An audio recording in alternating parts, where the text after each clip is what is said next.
Assalamualaikum warahmatullahi wabarakatuh.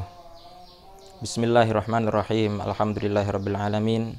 Wassalatu wassalamu ala sayyidil mursalin nabiyina Muhammadin wa ala alihi wa sahbihi ajma'in, amma ba'du. Para pemirsa sekalian, khususnya para santri semuanya, apa kabar kalian pada hari ini? Saya berdoa semoga kita semuanya senantiasa dalam keadaan sehat dan dalam lindungan Allah Subhanahu wa Ta'ala, tidak kurang suatu apa.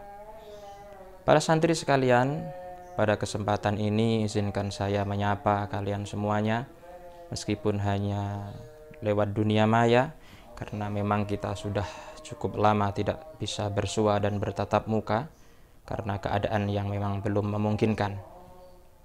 Pada kesempatan ini saya ingin berpesan kepada kalian semuanya, khususnya juga kepada diri saya sendiri yang hari ini masih berada di rumah saja.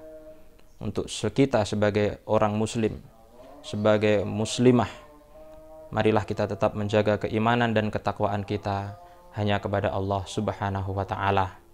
Karena sesungguhnya tugas utama seorang muslim, seorang mukmin adalah menjaga iman dan takwanya kepada Allah Subhanahu wa Ta'ala di setiap keadaan.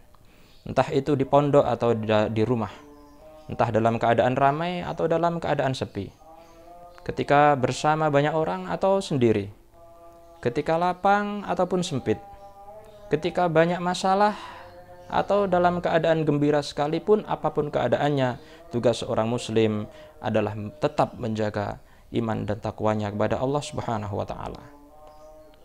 Orang yang menjaga takwanya, Allah berjanji dalam surat At-Talaq, A'udzu billahi minasyaitonir rajim. Wa may yattaqillaha yaj'al lahu makhraja wa yarzuqhu min haitsu la yahtasib. Barang siapa yang bertakwa kepada Allah Subhanahu wa Ta'ala, Allah berjanji yang pertama, jika dia punya kesulitan, Allah akan mudahkan. Jika dia punya problematika, Allah akan kasih jalan keluar. Allah akan kasih solusi. Itu jaminan dari Allah Subhanahu wa Ta'ala. Janji Allah yang kedua, wa yarzuqhu min haitsu la yahtasib. Allah akan memberikan karunia. Allah akan menggelontorkan rezeki. Dari mana? Dari jalan yang tidak pernah kita sangka sebelumnya. Itulah janji Allah Subhanahu wa Ta'ala bagi orang-orang yang bertakwa kepadanya. Allah juga berfirman dalam surat yang sama, A'udzu billahi minasyaitonir rajim. Wa may yatawakkal 'alallah fahuwa hasbuh. Barang siapa yang bertawakal, menyerahkan urusannya kepada Allah Subhanahu wa Ta'ala, hasilnya diserahkan kepada Allah Subhanahu wa Ta'ala, tentunya setelah berikhtiar, tentunya setelah bekerja, berusaha semaksimal mungkin, kemudian hasilnya ia serahkan kepada Allah, fahuwa hasbuh, maka Allah jamin akan mencukupi semuanya itu. Maka para santri, kita tidak usah memikirkan bagaimana nasib kita selanjutnya, bagaimana nanti kehidupan kita selanjutnya. Kewajiban kita hanyalah berikhtiar serta menjaga keimanan dan ketakwaan kita kepada Allah Subhanahu wa Ta'ala. Jadilah kita seperti Nabi Nuh alaihi salam, yang ketika diperintah oleh Allah Subhanahu wa Ta'ala membuat satu kapal, membuat satu bahtera. Dan sedangkan Nabi Nuh itu diutus oleh Allah Subhanahu wa Ta'ala, dia berdomisili di tengah gurun pasir. Di daerahnya tidak ada lautan, di daerahnya tidak ada sungai. Bagaimana mungkin Allah Subhanahu wa Ta'ala menyuruh Nabi Nuh untuk membuat kapal? Tetapi perintah Allah adalah perintah Allah. Kewajiban tetaplah kewajiban. Apa yang dilakukan Nabi Nuh? Membuat bahtera, membuat kapal yang sesempurna mungkin. Nabi Nuh berusaha semaksimal mungkin untuk membuat kapal yang sebaik-baiknya.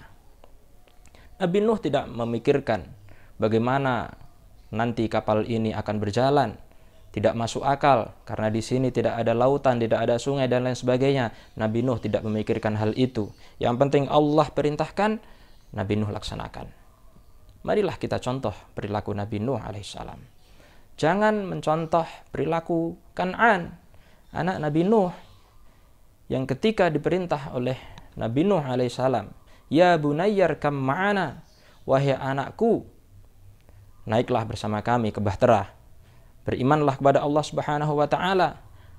Tetapi apa yang dilakukan Kan'an, dia menolak. Dia memilih mengikuti akalnya. Dia memilih untuk mengikuti hawa nafsunya. Dia pikir tenaganya bisa menyelamatkan dia dari azab Allah Subhanahu wa taala. Dia akan lari ke atas puncak gunung. Dia akan lari ke bukit. Dia pikir akalnya, logikanya bisa menyelamatkan dari azab dan takdir Allah Subhanahu wa taala.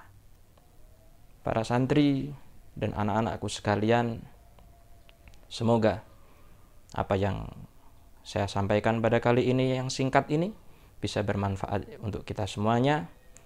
Ihdinas siratal mustaqim, wallahul muwaffiq ila aqwamit thoriq. Wal afu minkum, wassalamu alaikum warahmatullahi wabarakatuh.